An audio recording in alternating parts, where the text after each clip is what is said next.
Valorant Masters 1 in Reykjavik is just around the corner, but for some EU teams, things aren't looking good. Fnatic's Durka tested positive for COVID, while Brave has been suspended, and FPX as a whole team will not be able to compete. It is a whole lot to get into, so let's get started.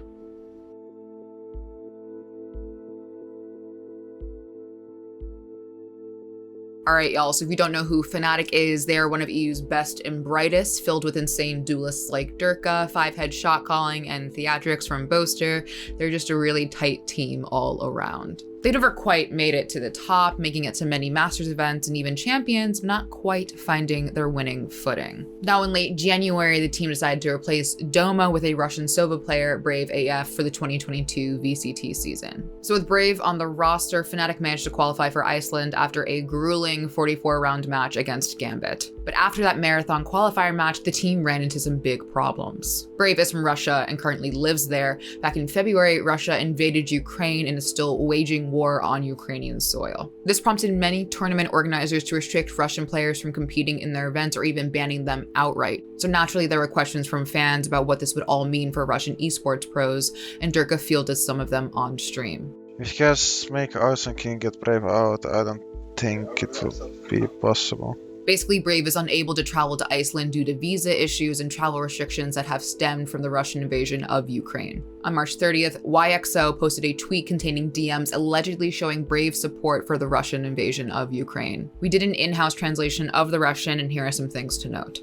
Brave allegedly says at one point, quote, Russia, Ukraine, and Belarus will be one because no one in the West wants that. The person responds, I doubt they'll be one. Brave, again, allegedly responds, it needs to happen. I hope your people understand this as soon as possible. They want to divide us and pit us against each other. Later, Brave allegedly says that, quote, civilians won't be hurt, to which this person responds after explaining that they are hiding in their bathtub, quote, afraid of every loud sound we hear, that many have died already. Brave posted a response to the screenshots. About current situation, these screenshots are from direct messages of me and Ukrainian girl. By that time, nobody knew what's going on. I just wrote my initial thoughts and first impressions. And by that time, my knowledge were far from what I learned after, because I wasn't out of politics at all.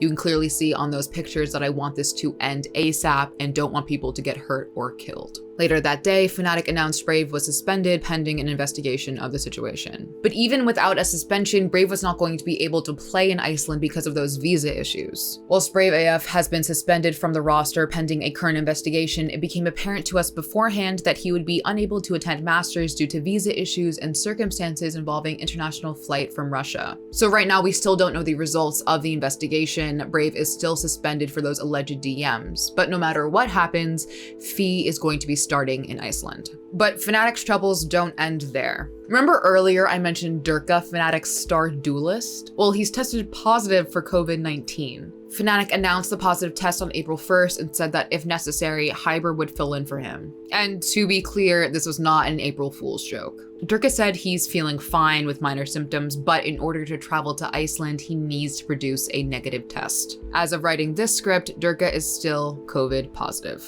So that's Fnatic's situation, but that's just half of the story for EU's reps in Iceland. See, Fun plus Phoenix qualified in really dominant and spectacular fashion as the region's first seed. But on March 28th, we all woke up to the news that they would not be able to compete. FPX has 2 Russian players and 1 Ukrainian player, but due to travel and COVID-19 restrictions, FPX will not be able to compete. A Riot announcement said that this was no fault of their own and that they were unable to field a complete roster in Reykjavik. In their place, Team Liquid, who originally failed to qualify, would be invited. Since then, FPX have been awarded money and points, but they're still not competing in Iceland. So after all of this, where do we stand? Well, EU is not sending the teams they were supposed to. Sure, Fnatic qualified, but they will not be playing with the roster that qualified. And Team Liquid legitimately did not earn a spot at this Masters, but at the expense of another team have found themselves able to play and compete. EU is arguably the best region in the world going into Iceland, but no matter what happens at Masters, there will be an asterisk over the event. Let's say any other region wins. It wouldn't be wrong to say, well, that wasn't the EU that was meant to be there. There wasn't the full force of the region. We will not be able to really see how the best of the best stack up because, simply put, the best are not going to be there.